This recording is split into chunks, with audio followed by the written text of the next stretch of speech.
पानी जमा होने से डेंगू बुखार फैलने का भी ख़तरा होता है। जो डेंगू का मच्छर होता है वो साफ़ पानी में पैदा होता है।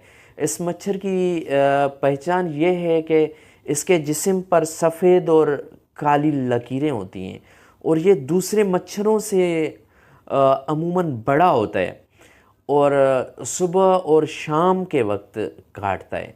डेंगू बुखार की निशानियों में जोड़ों और पट्ठों में शदीद दर्द होता है और आँखों के पीछे दर्द, सर दर्द, बुखार, जिस्म पर सुर्ख निशानात धब्बे बनना शामिल हैं।